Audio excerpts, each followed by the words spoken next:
السلام عليكم ورحمة الله وبركاته. إن الحمد لله نحمده ونستعينه ونستغفره ونؤمن به ونتوكل عليه ونعوذ بالله من شرور أنفسنا ومن سيئات أعمالنا. من يهده الله فلا مضل له ومن يضلله فلا هادي له وأشهد أن لا إله إلا الله وحده لا شريك له وأشهد أن محمدا عبده ورسوله. يا أيها الذين آمنوا اتقوا الله حق تقاته ولا تموتن إلا وأنتم مسلمون.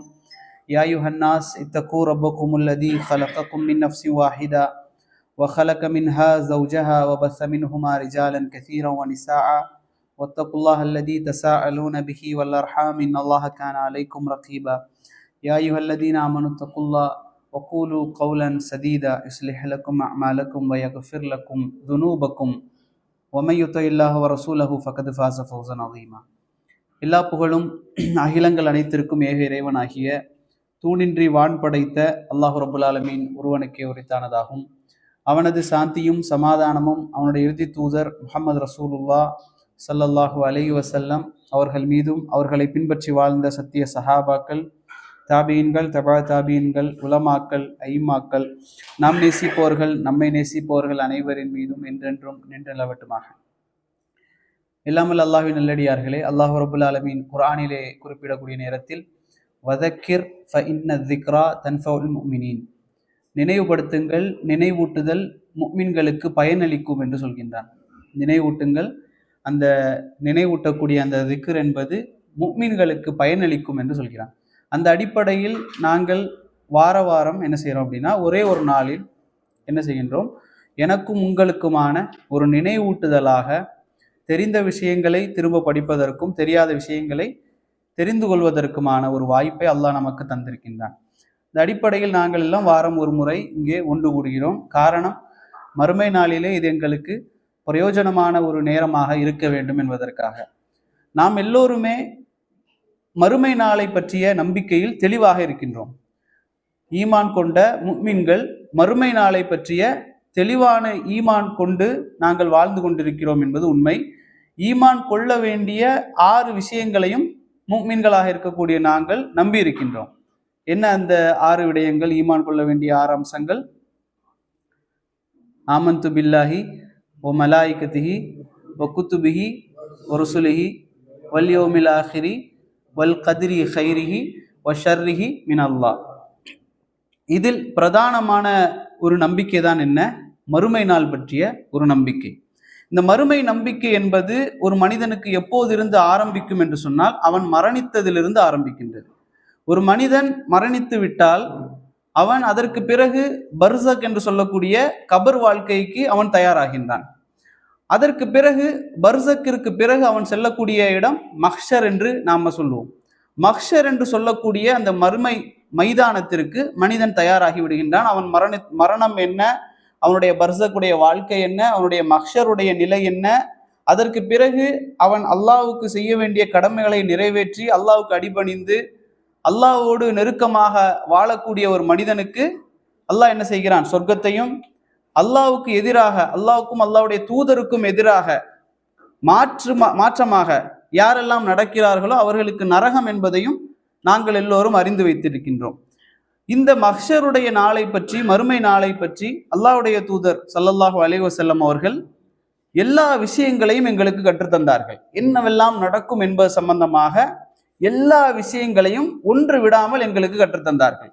அந்த எல்லா விஷயங்களையும் மனதில் எந்த விதமான நெருடலும் இல்லாமல், மனதில் எந்த விதமான குழப்பமோ சந்தேகமோ இல்லாமல் ஒவ்வொரு முஃமினும் என்ன செய்ய வேண்டும்? நம்பிக்கை கொள்ள வேண்டும். அப்போ இந்த மறுமையினுடைய நிகழ்வுகளில் பிரதானமான ஒரு நிகழ்வு தான் என்ன அப்படின்னு சொன்னா, அந்த மஹ்ஷருடைய மைதானம். இந்த மஹ்ஷர் மைதானத்திலே நாங்கள் 50,000 வருடங்கள் நிற்போம். 50,000 வருடங்கள் மஹ்ஷருடைய மைதானத்திலே சூரியன் ஒரு ஜானுக்கு மேலாக எங்களுடைய தலைக்கு மேலாக கொண்டு நிறுத்தப்படும். அந்த நிலையிலே நாங்கள் 50,000 வருடங்கள் அங்கே நிற்க வேண்டும். அதற்கு பிறகு அல்லாஹ் ரப்புல் ஆலமீன் வருவான் எங்களுக்கு மத்தியில் தீர்ப்பளிப்பதற்காக. இந்த மறுமையுடைய நாட்களிலே எங்களுக்கு சில கேள்விகள் கேட்கப்படும். அல்லாஹ் ரப்புல் ஆலமீன் எங்களிடம் சில கேள்விகளை கேட்பான். அதிலே நபி ஸல்லல்லாஹு அலைஹி வஸல்லம் அவர்கள் 4 விஷயங்களை பற்றி ஒரு மனிதனிடத்தில் கேட்கப்படும் அப்படின்னு சொன்னாங்க. 4 விஷயங்கள் ஒரு மனிதனிடத்தில், ஒரு ஆத்மாவிடத்திலே கேட்கப்படும். அவன் அதற்கு பதில் சொல்லாமல் அவனுடைய பாதங்கள் அசையாது என்று சொன்னார்கள். 4 கேள்விகளுக்கு அவன் பதிலளிக்காமல் அவனுடைய பாதங்கள் அசையாது என்று நபி ஸல்லல்லாஹு அலைஹி வஸல்லம் அவர்கள் சொன்னார்கள். அதில் முதலாவது என்ன? அவன் தன்னுடைய ஆயுளை எவ்வாறு கழித்தான், தன்னுடைய ஆயுளை, அவனுடைய லைஃபை ஒரு மனிதன் எப்படி கழித்தான் என்பது முதல் கேள்வி. ஆயுளை, தன்னுடைய வாழ்க்கையில் நடந்த எல்லா விஷயங்களும், ஒவ்வொரு நொடி பொழுதும் அவன் செய்யக்கூடிய எல்லா விஷயங்களையும் மனிதன் எவ்வாறு கழித்தான், அதற்கு என்ன செய்தான், இதற்கு என்ன செய்தான், ஏன் இதை செய்தான், இப்படி அவனுடைய வாழ்க்கை முழுவதும் நடந்த விஷயங்கள் தான் முதல் கேள்வி. அவனுடைய மொத்த ஆயுளையும் அல்லாஹ் என்ன செய்வான்? ஒவ்வொருத்தரையும் விடாமல் ஒவ்வொரு நொடி பொழுதையும் கணக்கெடுத்து அல்லாஹ் விசாரிப்பான். யாருக்கு அல்லாஹ் துருவி துருவி விசாரிக்க ஆரம்பிக்கின்றானோ அவர் அழிந்து விட்டார் அப்படின்னு சொல்றாங்க ரசூல் ஸல்லல்லாஹு அலைஹி வஸல்லம். யாருக்கு அல்லாஹ் கேள்விகளை துருவி துருவி கேட்க ஆரம்பிக்கின்றானோ அவர் அழிந்து விட்டார். அப்போ ஆயுளை பற்றிய கேள்விதான் முதல் கேள்வி மறுமையிலே. இரண்டாவது என்ன? அவனுடைய ஷபாப், அவனுடைய வாலிபம், அவனுடைய ஷபாபிகி, அவனுடைய வாலிபத்தை பற்றி கேட்கப்படும். வாலிபம் என்பது அவனுடைய ஆயுளில் இருக்கிறதா இல்லையா? இருக்கிறது. அவனுடைய வாலிபம் என்பது ஆயுளில் ஒரு பகுதி. ஆனாலும் அல்லாஹ் என்ன செய்கிறான்? குறிப்பிட்டு வாலிபத்தை பற்றி தனியாக ஒரு கேள்வியை கேட்கிறான். அவனுடைய வாலிபத்தில் ஏன் அந்த கேள்வி அப்படின்னு சொன்னா, அவனுடைய ஆயுளில் செய்த விஷயங்கள் வேறு, அவனுடைய வாலிபத்தில் செய்த விஷயங்கள் வேறு.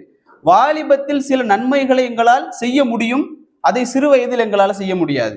அதே போல சில தீமைகளை எங்களால் வாலிபத்தில் தடுக்க முடியும், அது எங்களுக்கு வயது முதிர்ந்து விட்டால் எங்களால் அதை செய்ய முடியாது. இப்படி ஷபாப், அந்த வாலிபத்துக்கென்று ஒரு தன்மை இருக்கிறது. அதனால் அல்லாஹ் என்ன செய்கிறான்? வாலிபத்தை குறித்து மட்டும் தனியாக ஒரு கேள்வியை கேட்கின்றான் மறுமை நாளிலே. மூன்றாவது ஒரு கேள்விதான் என்ன? மாலிகி, அவனுடைய பொருளாதாரத்தை பற்றிய கேள்வி. இது மிக முக்கியமான ஒரு கேள்வி.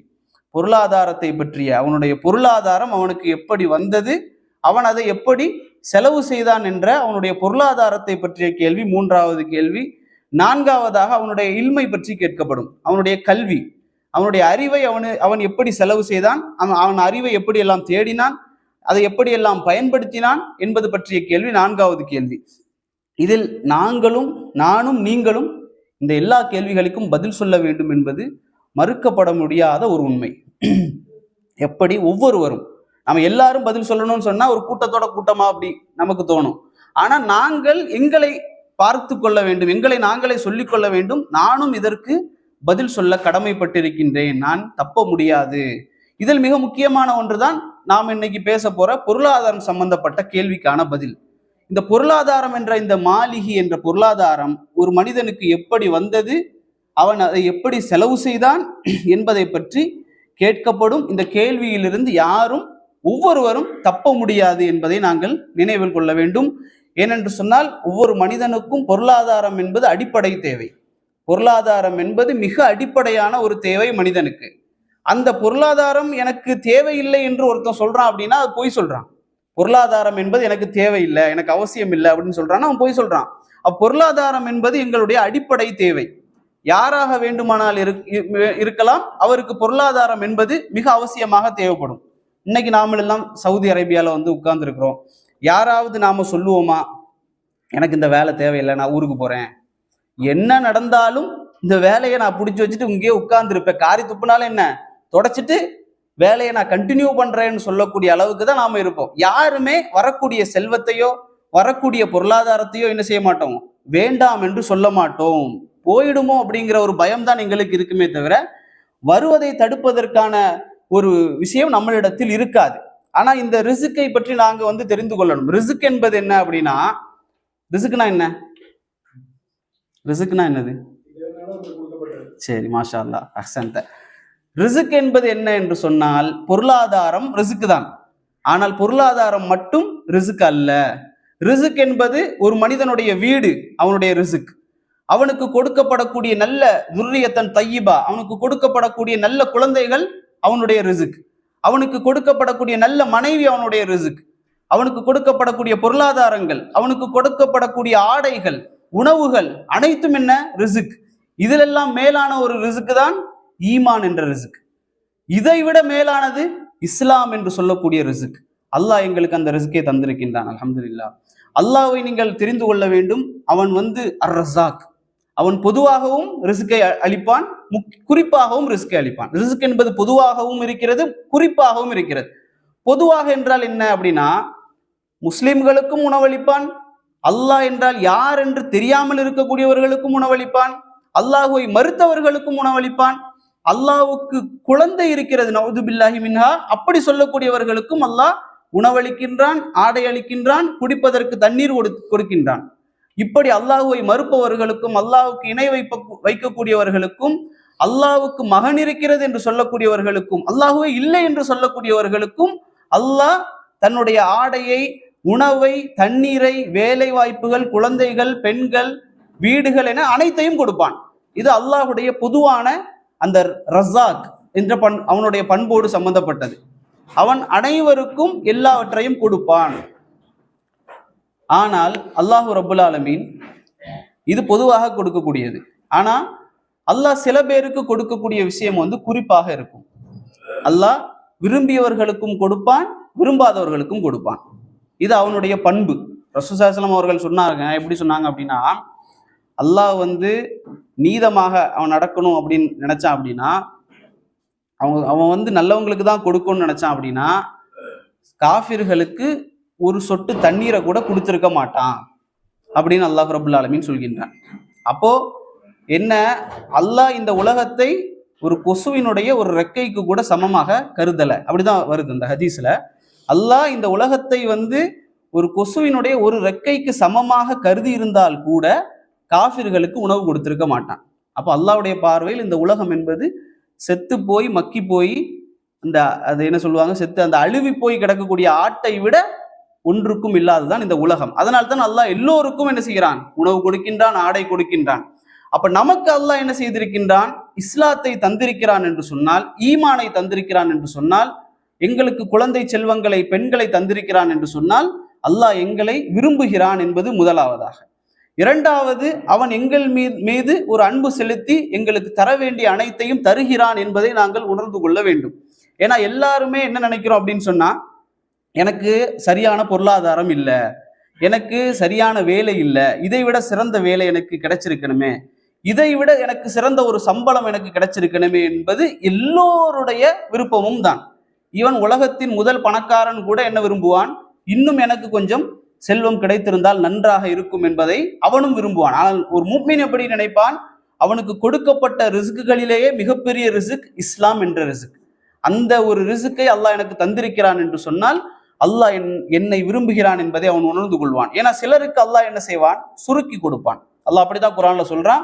சிலருக்கு விரித்து கொடுப்பான், அல்லாஹ் சிலருக்கு சுருக்கி கொள்வான். தன்னுடைய அந்த செல்வத்தை, அவனுக்கு கொடுக்கக்கூடிய பொருளாதாரத்தை அல்லாஹ் சுருக்கி கொள்வான். இதற்கு காரணம் என்ன அப்படின்னு சொன்னா, சில பொழுதுகள்ல அல்லாஹ் எங்களை சோதிப்பான், சில பொழுதுகளில் அல்லாஹ் எங்களுக்கு சோதனைகளை தருவான், தண்டனையாக அதை வைத்திருப்பான்.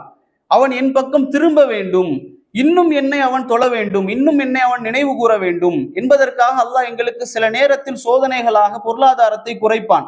எங்களுக்கு வேலை இல்லை, எங்களுக்கு சம்பளம் கம்மியாக இருக்கு, இப்படிங்கிறப்போ நாங்கள் என்ன உணர்ந்து கொள்ள வேண்டும், அல்லாஹ் எங்களை அவன் பக்கம் அழைக்கிறான், இன்னும் நெருங்கி வா என்பதற்காக. இரண்டாவது என்ன அப்படின்னு சொன்னா, இரண்டாவது அல்லாஹ் எங்களுக்கு தராமல் இருக்கின்றான் என்ற சமயத்தில் நாங்கள் நினைத்து கொள்ள வேண்டும், நீங்கள் நல்ல மனிதராக, தொழக்கூடிய மனிதராக, நல்ல குர்ஆன் ஓதக்கூடிய மனிதராக, அல்லாஹோடு நெருக்கமாக இருக்கக்கூடிய மனிதராக இருந்தால் நாம் என்ன நினைக்க வேண்டும் என்றால், எங்களுக்கு இப்போது இந்த பணம் கிடைத்தால் இது எங்களுக்கு நரகத்தில் கொண்டு போய் சேர்த்து விடும் என்பதற்காக அல்லாஹ் எங்களுக்கு தராமல் இருக்கலாம். அல்லாஹ் என்பவன் அல் ஹக்கீம், அனைத்தையும் அறிந்தவன். இதை உள்ளத்துல பதிய வைங்க. அல்லாஹ் அல் ஹக்கீம், அவன் அறிந்தவன், எங்களுக்கு எதை எப்போது எப்படி தர வேண்டும் என்பதை. அப்ப எங்களுக்கு பொருளாதாரம் அதிகமாக கிடைக்காமல் இருப்பதற்கு ஒரு காரணம் என்ன இருக்கலாம் என்று சொன்னால், நாங்கள் அல்லாஹ்வோடு நெருக்கமாக இருக்கும்போது கிடைக்காமல் இருந்தால் நாங்கள் எண்ணிக்கொள்ள வேண்டும், இது எங்களுக்கு இப்போது கிடைத்தால் அது எங்களுடைய மறுமை வாழ்க்கைக்கு ஒரு பாதிப்பாக இருக்கும் என்பதனால் அல்லாஹ் எங்களுக்கு தரமாட்டேன் அப்படின்னு வச்சிருக்கிறான். இரண்டாவது, நாங்கள் அல்லாஹ்வோடு நெருக்கமாக இல்லை, பாவிகளாகவே இருக்கிறோம், பாவம் செய்கிறோம், இதிலே தொடர்ச்சியாக இருந்து கொண்டிருக்கிறோம், வறுமையும் இருந்து கொண்டே இருக்கிறது என்று சொன்னால் அல்லாஹ் இன்னும் எங்களை அவன் பக்கம் அழைத்து கொண்டிருக்கிறான். நாங்கள் பாவத்தை விட வேண்டும், இபாதத்துகளிலே அதிகம் அதிகம் ஈடுபட வேண்டும், அல்லாஹ்வோடு நெருக்கத்தை அதிகப்படுத்திக் கொள்ள வேண்டும் என்பதை அல்லாஹ் எங்களுக்கு சொல்லி காட்டுகின்றான். அதனால் நாங்கள் ஒருபோதும் நாங்கள் என்ன செய்திடக்கூடாது, எங்களால் தான் சில பேருக்கு கவலை என்னன்னா, நாங்கள் மரணித்து விட்டால் எங்களுடைய குடும்பத்தை யார் பார்ப்பான். சில பேருக்கு நாங்கள் என்ன செய்வோம், எங்களால் தான் எங்களுடைய அம்மா அப்பா வாழ்றாங்க, நான் ஒருத்தன் தான், என்னை விட்ட ஆள் இல்லை, நான் தான் இங்கே சவுதியில் வந்து கஷ்டப்படுறேன், ஒரே ஆளா குடும்பத்தையே நான் தான் தூக்கி நிறுத்தி இருக்கிறேன் அப்படிங்கிற நினைப்பு. அப்படி இருந்தால் அல்லாவிற்காக அதை விட்டு விடுங்கள். அல்லாஹ் அவன் உணவளிப்பவன் யார்? அல்லாஹ் மட்டும்தான் உணவளிப்பவன். எனக்கும் என்னுடைய பிள்ளைக்கும் என்னுடைய மனைவிக்கும் என்னுடைய தந்தைக்கும் என்னுடைய தாய்க்கும், சிலர் என்ன என்னுடைய பெரியம்மா என்னுடைய சின்னம்மா அவங்களுக்கும் நான் தான் என்ன செய்யறேன், பணம் கொடுக்கிறேன், அவர்களுடைய வாழ்வாதாரத்தையும் நான் தான் சம்பாதித்து கொடுக்கிறேன் என்று நினைப்பார்கள். ஆனால் கொடுப்பவன் அல்லாஹ் மட்டும்தான். நாங்கள் எப்படி கொடுக்கிறோம் அப்படின்னு சொன்னா, எங்களை ஒரு வழியாக அல்லாஹ் ஆக்கி வைத்திருக்கின்றான். இந்த உலகத்தில் இவன் மூலமாக இது சென்று அடைய வேண்டும் என்பதற்காக ஒரு வழியாக மட்டும்தான், ஒரு ஒரு கதவாகத்தான் எங்களை ஆக்கி வைத்திருக்கின்றான். நாங்கள் எங்களுடைய கதவுகளை எப்போது அடைப்போமோ அதை அல்லாஹ் எங்களிடமிருந்து தடுத்து விடுவான், இன்னொருவர் மூலமாக அல்லாஹ் கொடுப்பான். நாங்கள் இல்லை என்றாலும் எங்களுடைய மனைவி குழந்தைகளை அல்லாஹ் பார்த்து கொள்வான். நீங்கள் தான் இருக்க வேண்டும் என்பது அல்லாஹ்வுக்கு விதிவிலக்கல்ல. அல்லாஹ் நீ இல்லை என்றாலும் இன்னொருத்தரை பயன்படுத்துவான், அவர் இல்லை என்றால் இன்னொருத்தர், அவர் இல்லை என்றால் இன்னொருத்தர், யாருமே இல்லாமல் போனாலும் கூட நேரடியாக அல்லாஹ் என்ன செய்வான், அவருக்கு கொடுக்க வேண்டியதை கொடுப்பான். மரியம் அலைஹிஸ்ஸலாம் அவர்களுக்கு கொடுக்கலையா? ஹுபைப் இப்னு அதி ரலியல்லாஹு அன்ஹு அவர்கள் இருந்தார்கள், அவர்களுக்கு அல்லாஹ் ரப்பல் ஆலமீன் நேரடியாக கொடுத்தான். சஹாபி, அவர் சிறையிலே அடைக்கப்பட்டார். சிறையிலே அடைக்கப்பட்டு கைகள் விலங்கிடப்பட்டு இருக்கக்கூடிய நேரத்தில் அவங்களுடைய அந்த பாதுகாப்பு, அந்த மனிதருடைய மனைவி அவர் சொல்லுவார், அவருடைய கைகளில் திராட்சை பழங்கள் இருக்கும். மக்காவில் அந்த காலத்துல திராட்சை பழங்களே கிடையாது எங்கேயுமே. அவருடைய கைகளில் அதை வைத்திருப்பார், அவர் அதை சாப்பிடுவதை நான் பார்த்திருக்கிறேன்றாங்க. இப்படி அல்லாஹ் என்ன செய்வான், நேரடியாக கொடுக்க நாடினால் அதை கொடுப்பான். அதனால் நாங்கள் தான் எங்களால் தான் வாழ்க்கை நடக்கிறது, எங்களால் தான் இந்த குடும்பம் வாழ்கிறது என்பதை ஒரு மனிதன் ஒரு காலமும் நினைத்து விடக்கூடாது. நாங்கள் எல்லோரும் ஒரு பாப், அவ்வளவுதான். அல்லாஹ்வுடைய தூதர் ஸல்லல்லாஹு அலைஹி வஸல்லம் அவர்கள் சொன்னார்கள், ஒரு பொழுதிலே உங்களுக்கு வாழ்வாதாரம் கிடைப்பதெல்லாம், உங்களுக்கு ரிசுக்குகள் கிடைப்பதெல்லாம், அது அதிகமாவதெல்லாம் உங்களுக்கு கீழ் உள்ள பலகீனர்கள் மூலமாகத்தான் அப்படின்னு சொன்னாங்க.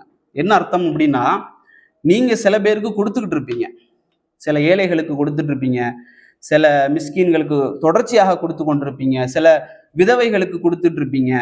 இவர்களுக்கு கொடுப்பதனால்தான் உங்களுக்கு வருதுன்னு ரசூல் ஸல்லல்லாஹு அலைஹி வஸல்லம் சொல்றாங்க. ஒவ்வொரு விதவைகளுக்கு நீங்க கொடுத்துட்டு இருக்கிறீங்களா, உங்களுடைய சின்னம்மா பெரியம்மா மாமா எல்லாருக்கும் கொடுத்துட்டு இருப்பீங்க தொடர்ச்சியாக. இப்படி நீங்க சதக்கா செய்யறதுனால தான் உங்களுக்கு அந்த பணம் வருது. நீங்க அதை எப்போது தடுத்து நிறுத்துவீர்களோ அல்லாஹ்வின் புறத்திலிருந்து அது உங்களுக்கு வராது. நீங்கள் அந்த கதவை மூடிவிட்டால் அல்லாஹ் இன்னொரு கதவை தேடுவான், அந்த கதவின் மூலமாக அல்லாஹ் கொடுத்து கொண்டு இருப்பான். இதுதான் ரசூல் ஸல்லல்லாஹு அலைஹி வஸல்லம் சொன்னார்கள், ஒருவருக்கு ரிசுக்கு வாழ்வாதாரம் அதிகப்படுத்துவதெல்லாம் அவருக்கு கீழ் உள்ளவர்கள் மூலமாகத்தான் என்று ரசூல் ஸல்லல்லாஹு அலைஹி வஸல்லம் அவர்கள் சொன்னார்கள். அதனால் நாங்கள் நினைத்து கொள்ள வேண்டும், எங்கள் மூலியமாக யாருக்கும் எந்த பொருளாதாரமும் போவது கிடையாது. எங்கள் ஒவ்வொருவருடைய பொருளாதாரமும் ரிசுக்கும் நாங்கள் பிறப்பதற்கு முன்னாலேயே எங்களுக்கு எழுதப்பட்டு விட்டது. நபி அவங்க சொன்னாங்க, ஒரு குழந்தை வயிற்றிலே பிறந்தவுடன், அது இந்திரிய துளியாக வந்தவுடன் மலக் என்ன செய்யறார் அப்படின்னு சொன்னா, அல்லாஹ்விடத்துல கேட்கிறார், யா ரப் நுத்ஃபா, இந்திரிய துளி என்ன செய்யறது? அல்லாஹ் சொல்வான், அதை என்ன செய், கருவாக மாற்று. கருவாக அவர் மாற்றுவார். மலக்கு கேட்பார், யா அல்லாஹ் கருவாக மாறிவிட்டது, சதை துண்டாக மாற்றவா? சதை துண்டாக மாற்ற சொல்வான் அல்லாஹ். அது சதை துண்டாக மாறிவிடும். சதை துண்டாக மாறியதற்கு பிறகு அவர் கேட்பார், அவர் உன்சாவா தக்கரவல் உன்சா, அவர் ஆணா பெண்ணா? அல்லாஹ் சொல்வான், ஆணோ பெண்ணோ, அதை அல்லாஹ் முடிவு செய்வான். அதற்கு பிறகு அவர் என்ன கேட்பார், அவருடைய வாழ்வாதாரம் என்ன, அவருடைய காலம் என்ன, எத்தனை வயது வரை அவர் வாழ்வார், என்னென்ன பொருள்களை அவர் சம்பாதிப்பார், எதை சாப்பிடுவார் என்பது குழந்தையாக இருக்கும்போது முடிவு செய்யப்படுகிறது. ரசூல் ஸல்லல்லாஹு அலைஹி வஸல்லம் அவர்கள் சொன்னார்கள், லன் தமூத நஃப்ஸன் ஹத்தா, எந்த ஒரு ஆத்மாவும் மரணிக்காது. லன்னு சொன்னா லான்னு சொல்லுவோம், லான்னு சொன்னா இல்லைன்னு அர்த்தம். லன் அப்படின்னு சொன்னா நிச்சயமாக, லன் தமூத்த, எந்த ஒரு நஃப்ஸும் மரணிக்காது, நிச்சயமாக மரணிக்காது. ஹத்தா தஸ்தக்மில ரிஸ்கஹா வ அஜலஹா, தனக்கு எழுதப்பட்ட ரிஸ்கை, வாழ்வாதாரத்தை அது முடிக்கின்ற வரை, அதனுடைய காலத்தை அது முடிக்கின்ற வரை எந்த நஃப்ஸும் எந்த ஒரு ஆத்மாவும் மரணிக்காது என்று சொல்லி அல்லாஹ்வுடைய தூதர் சொன்னார்கள். அதனால் நாம் அனைவரும் நமக்கு எழுதப்பட்ட ரிசுக்கை நாம் சாப்பிடுவோம், ஆடையாக இருந்தால் அதை அணிவோம், செலவு செய்வதாக இருந்தால் அதை நாங்கள் செலவு செய்வோம். இது எல்லாம் நடந்து முடிந்ததற்கு பிறகுதான் எங்களுக்கு மரணம் வரும் என்பது எழுதப்பட்டு விட்டது. ஈவன் நாங்கள் பிறப்பதற்கு முன்னால், உலகம் இந்த அண்ட சராசரங்கள் படைக்கப்படுவதற்கு முன்னால் கலா கதிர் என்று சொல்லக்கூடிய அந்த விதியினுடைய புத்தகம் லவ்ஹுல் மஹ்ஃபூஸ் என்ற புத்தகத்தில் பேனைகளால் அல்லாஹ் எழுதி வைத்து விட்டான். நான் இங்கு பேசுவது, நீங்கள் இங்கு உட்கார்ந்து கேட்பது எல்லாமே உலகம் படைப்பதற்கு 50,000 வருடத்திற்கு முன்னாலேயே எழுதப்பட்டு விட்டது அல்லாஹ்வுடைய அறிவில் இருந்து. அதனால் நாங்கள் ஒருபோதும் பொருளாதாரத்தை தேடுவதில் முயற்சி எடுக்க வேண்டுமே தவிர அவசரப்பட்டு விட கூடாது. ஏன்னா இஸ்லாம் ஒருபோதும் பொருளாதாரத்தை தேடுவதை தடை செய்யல. குர்ஆன்ல அல்லாஹ் சொல்றான், ஃபைதா குதியத்தி ஸலாத்து ஃபன்தஷிரு ஃபில் அர்தி வபுதஹு மின் ஃபத்லில்லாஹ். ஜும்மாவுடைய தினத்துல ஓதக்கூடிய சூறாக்கள் இது. அல்லாஹ் என்ன சொல்றான், ஃபைதா குதியத்தி ஸலாத், தொழுகை முடிந்து விட்டால், ஜும்மா தொழுகை முடிந்து விட்டால், ஃபன்தஷிரு, நீங்க என்ன செய்யுங்க, பரவுங்கள். ஃபன்தஷிரு ஃபில் அர்த், உலகத்தில் நீங்கள் பரவுங்கள். வபுதஹு மின் ஃபத்லில்லாஹ், அல்லாஹ்வுடைய ஃபத்ல், அல்லாஹ்வுடைய அந்த வியாபாரம், அல்லாஹ் வியாபாரத்தை பற்றி சொல்கிறான். தொழுகை முடிந்து விட்டால் நீங்கள் பரவி உங்களுடைய வியாபாரத்தை நீங்கள் செய்யுங்கள் என்று சொல்லக்கூடிய மார்க்கம். தொழுகை என்று முடிந்து விட்டால் பள்ளிவாசல்ல உட்கார்ந்து துறவியாக இரு என்று சொல்லக்கூடிய மார்க்கம் அல்ல. பொருளாதாரத்தை நீ தேடு என்று சொல்லக்கூடிய மார்க்கம். ஆனால் இன்று எப்படி தொழுகை நடந்து கொண்டிருக்கும் ஜும்மாவுடைய குத்துபா, நாம சொன்னோம், ஜும்மாவுடைய குத்துபா என்பதும் தொழுகைக்கு சமமானது. அதுல கண்டிப்பாக ஆரம்பத்திலிருந்து கலந்து கொள்ள வேண்டும். அப்ப குத்துபாவுடைய நேரத்திலும் என்ன செய்யறாங்க, வியாபாரம் செய்கிறார்கள். அதுல போய் நம்ம மக்கள் வாங்கவும் செய்யறாங்க. ஹராம், தெளிவான ஹராம். அல்லாஹ் என்ன சொல்கிறான், தொழுகை முடிந்ததற்கு பிறகு என்ன செய்யுங்க, நீங்க வியாபாரம் செய்யுங்கள், உங்களுக்கு விரும்பியதை தேடிக்கொள்ளுங்கள் என்று சொல்லி அல்லாஹ் ரப்பல் ஆலமீன் சொல்கிறான். அப்போ நாம் என்ன செய்யக்கூடாது, இந்த தொழுகையா இபாதத்தா அல்லது வியாபாரமா என்று வரக்கூடிய நேரத்தில் நாங்கள் கடையை மூடிக்கொள்ள வேண்டும். தொழுகையுடைய நேரத்தில் தொழுகைதான், வியாபாரம் என்பது அதற்கு பிறகு. அல்லாஹ் ரப்பல் ஆலமீன் அந்த தொழுகையுடைய நேரத்தில் தான் எங்களுக்கு ரிசுக்கை எழுதியிருக்கிறான் என்று சொன்னால் அது ஹராமான ரிசுக். அதனால் நாங்கள் அதை விட்டு தொழுகை என்ன செய்யக்கூடாது, வியாபாரத்தை கண்டினியூ பண்ணக்கூடாது. ஏன்னா இஸ்லாம் அதைத்தான் சொல்லுது, தேடணும், உட்காரக்கூடாது, சோம்பேறியாக இருக்கக்கூடாது, வியாபாரம் செய்ய வேண்டும் என்பதை இஸ்லாம் எங்களுக்கு கற்றுத்தருகிறது.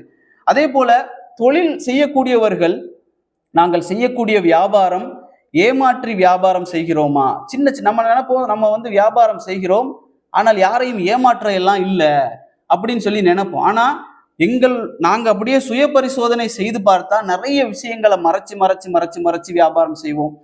நாங்க கொடுக்கக்கூடிய பொருட்கள்ல சில ஏமாற்றுகளை செய்வோம். எந்த அளவுக்கு ரசூல் ஸல்லல்லாஹு அலைஹி வஸல்லம் காலத்துல நபி அவர்கள் கடை தெருவுக்கு போகிறார்கள். அங்கே ஒரு தோழர் கோதுமைகளை வைத்து விற்று கொண்டிருக்கிறார். ரசூல் ஸல்லல்லாஹு அலைஹி வஸல்லம் அவர்கள் அந்த கோதுமைக்குள்ள அப்படியே கைவிட்டு அப்படியே எடுத்து பார்த்தாங்க, ஈரமாக இருந்துச்சு. அவங்க கேட்டாங்க, மாஹாதா, என்ன இது அப்படின்னு கேட்டாங்க. அப்ப அவர் சொன்னார், யா ரசூலல்லாஹ், நேற்று இரவு மழை பெய்ததுல கோதுமை என்ன செஞ்சிருச்சுன்னா நனைஞ்சிருச்சு. அதனால நான் என்ன செஞ்சிருக்கேன், நனைந்த கோதுமைகளை உள்ள வச்சு அதுக்கு மேல காய்ந்த கோதுமைகளை வைத்திருக்கிறேன். இது ஒரு பெரிய குற்றமாக நமக்கு தெரியாது. ஆனா நபி அவர்கள் அந்த இடத்துல ஒரு வார்த்தையை பயன்படுத்தினாங்க, மிக பயங்கரமான ஒரு வார்த்தை. ரசூல் ஸல்லல்லாஹு அலைஹி வஸல்லம் அவர்கள் சொன்னார்கள், மன் கஷ்ஷனா ஃபலைஸ மின்னா, ஏமாற்றுபவர் எம்மை சார்ந்தவர் அல்ல அப்படின்னாங்க. யார் வியாபாரத்துல ஏமாற்றுறாரோ அவர் எம்மை சார்ந்தவர் அல்ல அப்படின்னா முஸ்லிம் உம்மத்துல அவர் இல்லைன்றாங்க. அவர் முஸ்லீமே இல்லை, எங்களோடலாம் அவர் இல்லை அப்படின்னு சொல்லி நபி அவர்கள் இந்த உம்மத்தை விட்டு அவரை பிரிக்கிறாங்க. யார? மன் கஷ்ஷனா, யார் ஏமாற்றுகிறாரோ அவர் எம்மை சார்ந்தவர் அல்ல என்று ரசூல் ஸல்லல்லாஹு அலைஹி வஸல்லம் அவர்கள் சொன்னார்கள். அதனால நாங்கள் எந்த வியாபாரம் செய்வதாக இருந்தாலும் அதை மறைக்காமல், சில விஷயங்களை மறைக்கலாம். சில கடைகள்ல போயிட்டு இது எப்படின்னா, நாங்க இந்த பொருளை எங்கிருந்து வாங்கணும்னு சொல்லணும்னு அவசியம் இல்லை. கஸ்டமர் வர்றாரு அப்படின்னா, நான் இந்த பொருளை நான் எங்கிருந்து வாங்கியிருக்கிறேன்னு சில நேரத்தில் கேட்பாங்க, இது எங்க எடுத்தீங்க அப்படின்னு சொல்லி. நான் எங்கிருந்து எடுத்தேன் என்பதை அறிவிக்க வேண்டிய அவசியம் கிடையாது, அதை மறைக்கலாம்.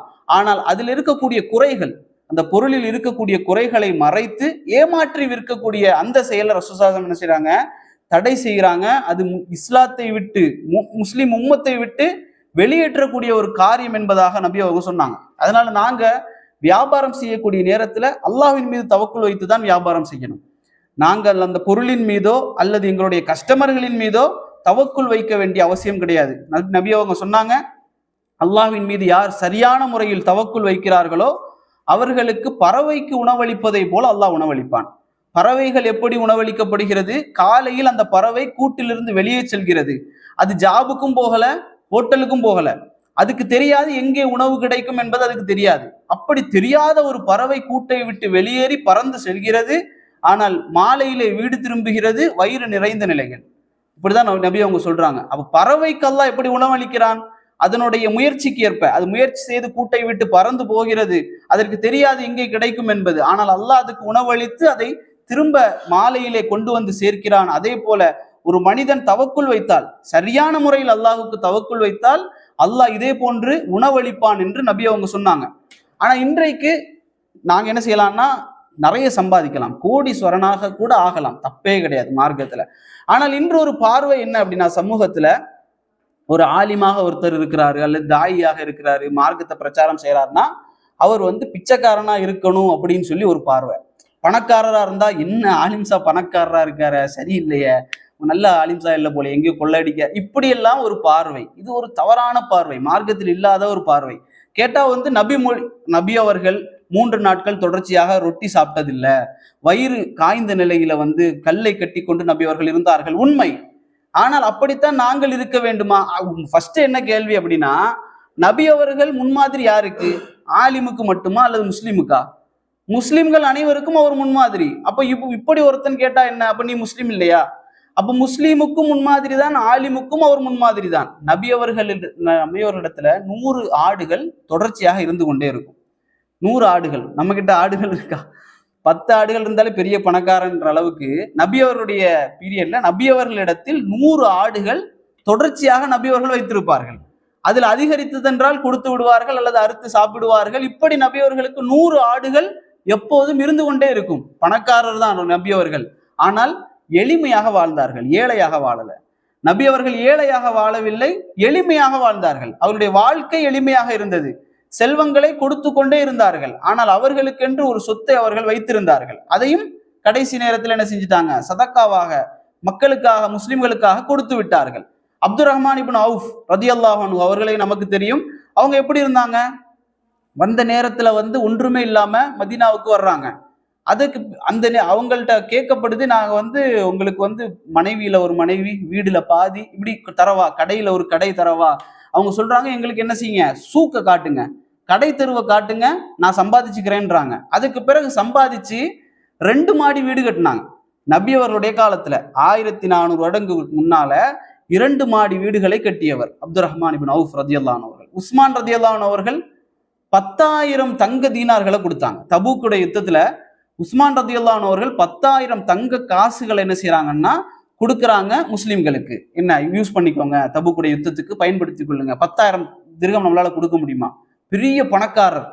அபூபக்கர் ரலியல்லாஹு அன்ஹு அவர்கள் கொடுத்தார்கள். உஸ்மான் கனின்னு சொல்லுவாங்க.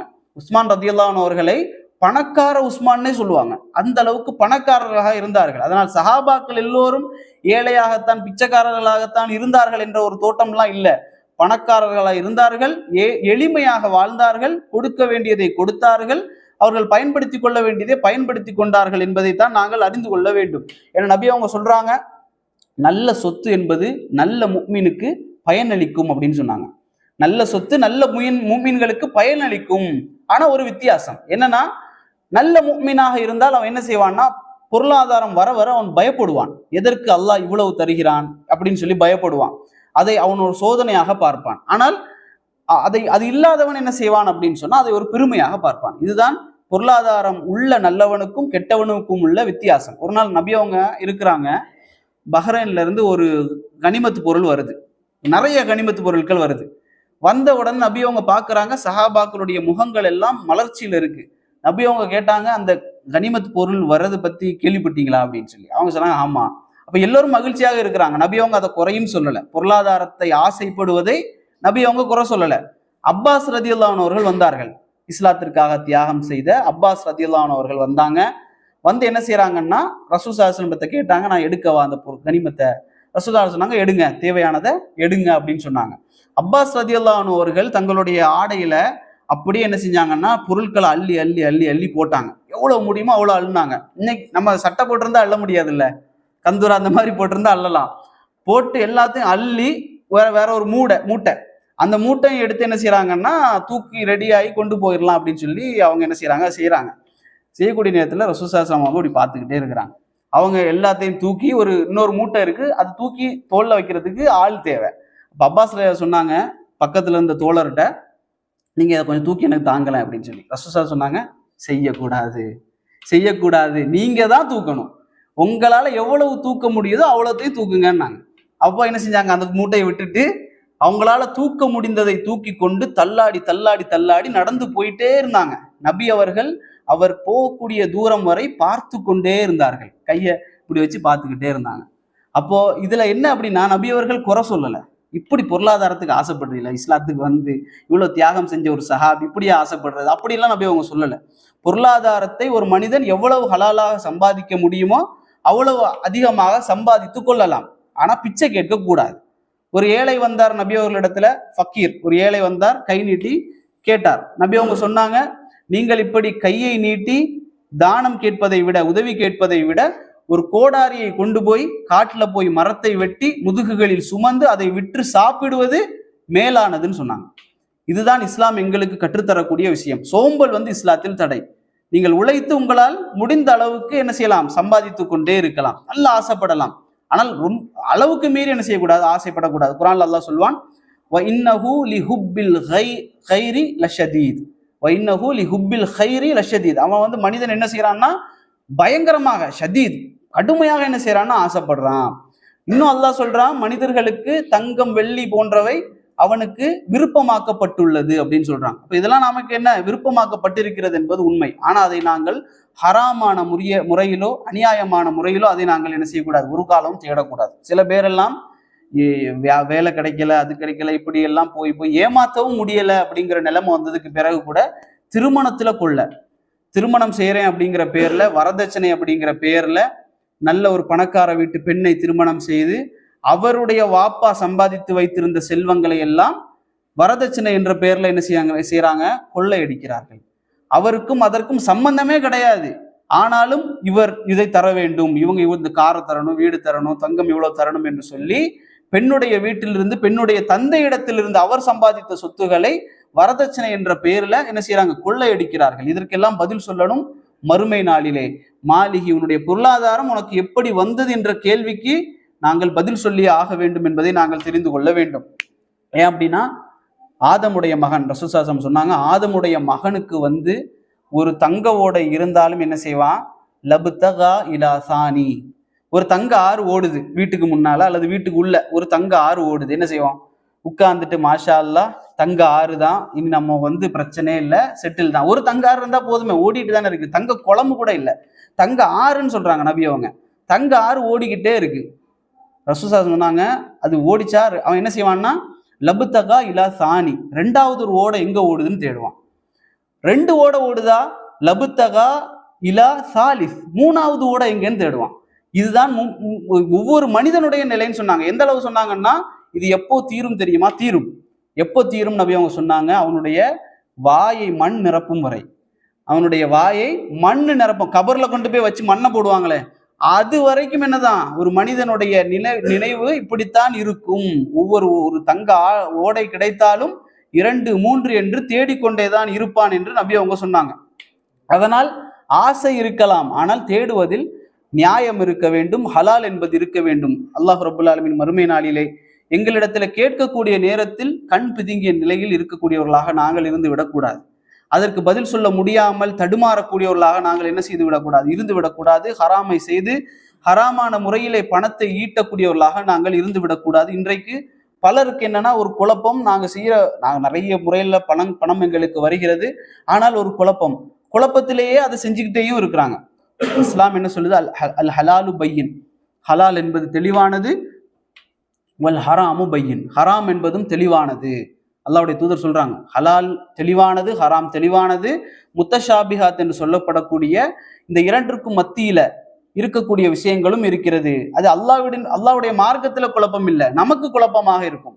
அது உண்மையிலே ஹலாலா அல்லது ஹராமா என்பதில் குழப்பம் இருக்கும். நபி அவங்க சொன்னாங்க, யார் அந்த குழப்பத்துல வீழ்றாரோ அவர் ஹராத்துல தான் விழுறாரு அப்படின்றாங்க. அப்ப எங்களுக்கு ஒரு கன்ஃபியூஷன் இருக்குதா, எங்களுக்கு அதுல ஒரு தெளிவான தன்மை இல்லையா, இது ஹலாலா ஹராமா என்பது தெரியாமல் எங்களுக்கு இருக்குதா அப்படின்னா நாங்க என்ன செஞ்சிடணும், அதை விட்டுறணும். அது என்னதான் ஹராம் என்று சொல்லி நாங்கள் விட்டு விட வேண்டும். இதுதான் என்ன வரா, பேணுதல். அல்லாஹ்வுடைய தூதர் தான் சொன்னாங்க, முத்தஷாபிஹத்தான விஷயங்கள்ல போய் என்ன செஞ்சிடாதீங்க, விழுந்துடாதீங்க, ஹலால்லே நீங்க என்ன இருந்துருங்க. ஏன்னா சிலர் இன்னைக்கு அந்த கிரெடிட் கார்டு அது இது இதெல்லாம் வந்ததுக்கு பிறகு அதை நாங்க எடுக்கலாமா, கஷ்டமா இருக்கு. சில பேர் உலமாக்கள்கிட்ட போய் கேட்கறது, எப்படி முன் அதாவது என்னன்னா முன்னுக்கு ஒரு இன்ட்ரோடக்ஷன் போட்டே கேட்கறது, இது எடுக்கலைன்னா அவ்வளவுதான் செத்துருவேன், அந்த மாதிரி போட்டு எடுத்து இதுக்கு ஹலாலா ஹராமா அவர் பயந்துருவார். உலமா அவர் ஆலிம் என்ன செய்வாரு, இப்படி செத்துருவேன்லாம் சொல்றாரு, இவருக்கு ஹராமுன்னு சொன்னா அப்புறம் நம்ம மேல பழி போட்டுருவான்னு சொல்லி அவர் என்ன செய்வாரு, ஆமா யார என்ன செய்ய பண்ணுங்க அப்படின்றாரு. இதை ஒரு ஆதாரமாக எடுத்துக்கொண்டு எங்களுக்கு இந்த ஆலிம் சொல்லிவிட்டார். மற்ற ஆலிம்கள்ட்ட எல்லாம் கேட்பாங்க, அவர் ஹராம் சொல்லுவார், அவரை விட்டுறது. இவர் அவர்கிட்ட கேட்க ஹராம் இல்ல விட்டுறது. இப்படி தேடிட்டே இருப்பாங்க உலமாக்கள், மாறி மாறி மாறி கடைசியில ஒருத்தர் தெரியாம சொல்லிடுவாரு ஆமான்னு சொல்லி. அவரை பிடிச்சென்ன, சரி அப்ப இந்த ஆலிம் எனக்கு சொல்லியிருக்கிறாரு அப்படின்னு சொல்லி அதை பின்பற்றக்கூடிய நிறைய மக்கள் இருக்கிறாங்க. இதுலதான் ஒண்ணுதான் இந்த வட்டி என்பது. வட்டி என்பது மிக மோசமானது. எந்த அளவுக்கு அப்படின்னு சொன்னா இன்னைக்கு சர்வசாதாரணம். நபி அவங்க சொன்னாங்க, அந்த வாடையை கூட நுகராமல் யாரும் மரணிக்க மாட்டார்கள் இறுதி காலகட்டத்துல. அது நபி அவங்க அந்த வட்டியை பத்தி எச்சரிக்கக்கூடிய நேரத்துல முதலாவதாக வட்டியை பத்தி பார்க்கும் நேரத்துல இது நிரந்தர நரகத்திற்கு ஈடான ஒரு பாவம் போல மிக மோசமான பாவமாக குர்ஆன் ஹதீஸ் எங்களுக்கு சொல்லி தருகிறது. இரண்டாவது, நபி அவங்க சபிச்ச ஒரு காரியம். வட்டி என்பது நபி அவர்கள் சபிக்கக்கூடிய ஒரு காரியம். யார் சபிக்கிறாங்க, நபி அவங்க. நம்முடைய தாய் எங்களை சபித்தால் எங்களுக்கு பொறுக்க முடியாது. நீ நாசமா போவேன்னு சொன்னா எங்களால பொறுக்க முடியாது. உம்மாவுடைய சாபமாச்சே, பழிச்சிருமோ, வாப்பா சபிச்சா எங்களால பொறுக்க முடியாது. ஆனால் உயிருக்கு மேலாக மதிக்கக்கூடிய எங்களுடைய தூதர் ஸல்லல்லாஹு அலைஹி வஸல்லம் அவர்கள் சபித்த ஒரு காரியம் தான் என்ன அப்படின்னா வட்டி. நபி அவங்க சொல்றாங்க, ஆக்கிலர் ரிபா. யாரெல்லாம் சபிக்கிறாங்க பாருங்க, ஆக்கிலர் ரிபா வ மூக்கிலஹு வ கேதிபஹு வ ஷாஹிதைஹி ஹுவ சவாஉன் அப்படின்னு சொல்றாங்க. வ ஆக்கிலர் ரிபானா வட்டியை சாப்பிடக்கூடியவர். வட்டியை சாப்பிடக்கூடியவரை அல்லாஹ்வுடைய தூதர் சபிச்சாங்க. வ மூக்கிலஹு, அது அவருக்கு சாப்பிட கொடுப்பவரையும் அல்லாஹ்வுடைய தூதர் சபித்தார்கள். வ கேதிபஹு, அதற்கு எழுதுவாரே, வட்டி இதுதான் சொல்லி எழுதுவாரே. அல்லது நாங்க இன்னைக்கு கிரெடிட் கார்டுல சைன் போடுறோமே, நான் கிரெடிட் கார்டு எப்படின்னா, கிரெடிட் கார்டுல 40 நாளுக்கு முன்னாலதான் நான் கெட்டிடுறேனே, நான் வட்டி தான் அதுல கெட்டலையேன்னு சொல்லுவாங்க. ஆனா அக்ரிமெண்ட் என்ன, சைன் பண்ணக்கூடிய நேரத்துல நான் 40 நாள் தாண்டினால் நான் வட்டியை கட்டுவேன் என்று அக்ரிமெண்ட்ல நாங்க என்ன செய்யறோம், சைன் போடுறோம். அப்படின்னு சொன்னா அது என்ன அர்த்தம், நான் வட்டிக்கு தயார் என்பது அர்த்தம். இப்ப 40 நாள் தாண்டினால் நான் கட்டுவேன் அப்படிங்கிறது என்ன, அதற்கு காதிபகு, அதுக்கு எழுதுவது என்ன, ஒரு அது ஹராமானது, சபிக்கிறாங்க நபி அவங்க. அதுக்கு பிறகு நாலாவது சொல்றாங்க ஷாஹிதேஹி, அதுக்கு சாட்சி கையெழுத்து போடுபவர்கள். ஊர்கள் எல்லாம் வட்டி வாங்கும் நேரத்துல சாட்சி கையெழுத்து போடுவாங்க. இந்த சாட்சி கையெழுத்து போடக்கூடியவர்கள் வட்டி எடுக்கிறாங்களா, வட்டி கொடுக்கறதும் இல்லை, வட்டி எடுக்கிறதும் இல்லை. அவர்கிட்ட வாங்குறாருங்கிறதுக்கு சாட்சி தான். சரிங்களா? இப்படி சாட்சியாக இருந்தவர், எழுதக்கூடியவர், கொடுப்பவர், வாங்குபவர், இந்த 4 பேரும் ஹுவ சவாஉன்னு சொன்னாங்க நபி அவங்க. இவர்கள் பாவத்தில் சமமானவர்கள்ன்றாங்க. பாவத்தில் இவர்கள் சமமானவர்கள். எப்படி வாங்கக்கூடியவரும் கொடுக்கக்கூடியவரும் எப்படி பாவிகளோ அதற்கு சமமானவர்கள் தான் காதிபகு, எழுதக்கூடியவரும் சாட்சியாக இருக்கக்கூடியவர்களும் என்று சொல்லி நபி அவர்கள் ஸல்லல்லாஹு அலைஹி வஸல்லம் அவர்கள் எங்களுக்கு சொல்லி தந்தார்கள். இந்த வட்டியை எடுத்தவன், வட்டியை சாப்பிட்டவன், நபி அவங்க சொன்னாங்க, மறுமை நாளிலே ஷைத்தானால் தீண்டப்பட்டு பைத்தியம் பிடித்தவனை போல மறுமை நாளில் எழுப்பப்படுவான்னு சொன்னாங்க. ஷைத்தானால் தீண்டப்பட்டு பைத்தியம் பிடித்தவன் எப்படி எழுப்பப்படுவானோ அதே போல மறுமை நாளில் அவன் எழுப்பப்படுவான். இன்னொரு செய்தி மிக பயங்கரமானது, அல்லாஹ்வும் அல்லாஹ்வுடைய தூதரோடும் போர் செய்வதற்கு சமமானது. வட்டி எப்படி, அல்லாஹ்வும் அல்லாஹ்வுடைய தூதருக்கும் எதிராக போர் செய்வதற்கு சமமானது. அல்லாஹ் ஒரு சஹாபி இதற்கு இந்த தஃப்சீர் கொடுக்கிறாரு. மறுமை நாளிலே அல்லாஹ் ரப்புல் ஆலமீன் தன்னுடைய படையோடு நிற்பான். வட்டி வாங்கியவர்களை முன்னுக்கு நிற்பாட்டி வைத்து, உன்னுடைய படையை அழைத்து வா, என்னோடு சண்டையிட அப்படிமா. அல்லாஹ்வோடு சண்டையிட எதை வைத்து, யாருக்கு எதிராக, அல்லாஹ்வுக்கும் அல்லாஹ்வுடைய தூதருக்கும் எதிராக போர் செய்யக்கூடிய பாவங்களில் ஒன்றாக இந்த வட்டி. இதை விட மிக மோசமானது. நபி அவங்க சொன்னாங்க, அது எப்படிப்பட்ட பாவம் என்பதாக. வட்டி என்பது சலாசத்துவ சபூன பாபன், வட்டிக்கு 73 வாசல்கள் உண்டு அப்படின்றாங்க நபி அவங்க. சலாசத்துவ சபூன பாபன், 73 வாசல்கள் உண்டு. அதிலே ஐசருஹா மிஸ்லு, அதுல கடைசி வாசல் இருக்கு, மிக மோசமான வட்டி இல்ல, அதுல 73 வாசல்ல மிக லேசான வாசல், கடைசி 73வது வாசலாக யார் நுழைகிறாரோ, ஐசருஹா மிஸ்லு அன் என்கிஹர் ரஜுல உம்மஹு அப்படின்றாங்க.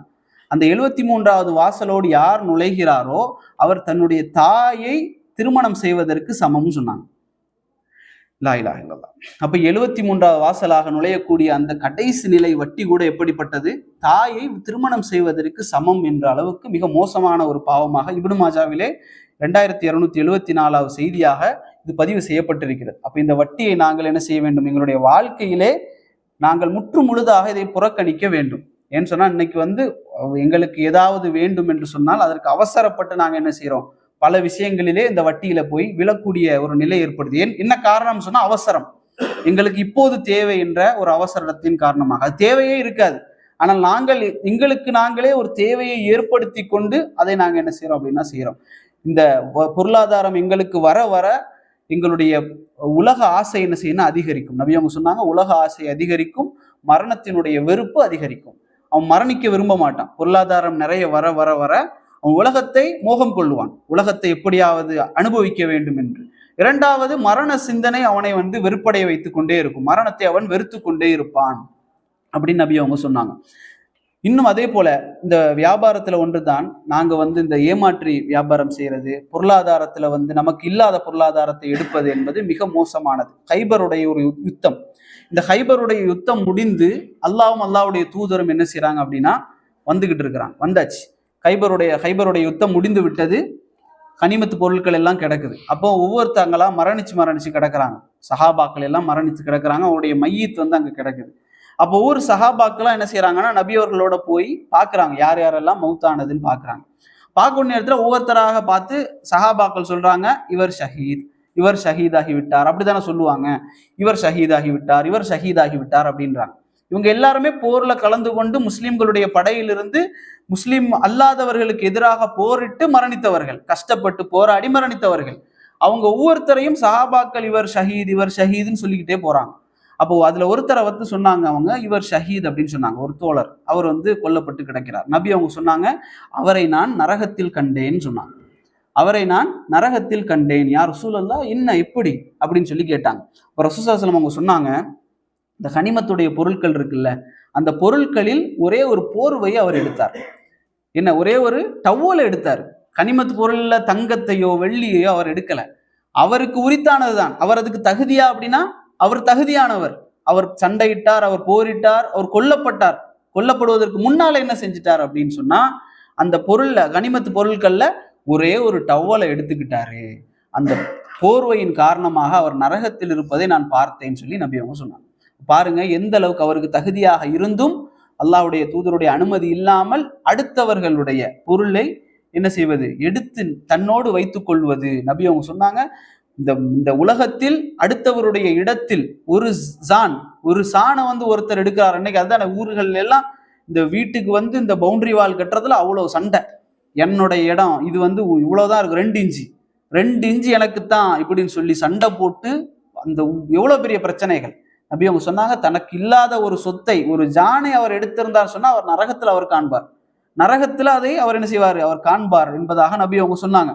அதனால் நாங்க என்ன செய்யணும் அப்படின்னு சொன்னா, உழைக்க வேண்டுமா? இஸ்லாம் எங்களை உழைக்க சொல்கிறது. நல்ல முறையில், ஹலாலான முறையில், தெளிவான முறையில் உழைக்க வேண்டும். அந்த உழைப்பில் எங்களுக்கு அதிகப்படியான நாங்கள் நினைக்கக்கூடிய அளவுக்கு வருமானம் வரவில்லை என்று சொன்னால், எங்களுடைய இபாதத்தை அல்லாஹ்வோடு நெருக்கமாக ஆக்கக்கூடிய விஷயங்களில் எங்களை சரி செய்து கொள்ள வேண்டும். அதன் மூலமாகத்தான் எங்களுக்கு பரக்கத்து கிடைக்குமே தவிர, அது அல்லாத ஹராமான முறையிலே எங்களுக்கு ஒருபோதும் பரக்கத் என்பது எங்களுக்கு கிடைக்காது.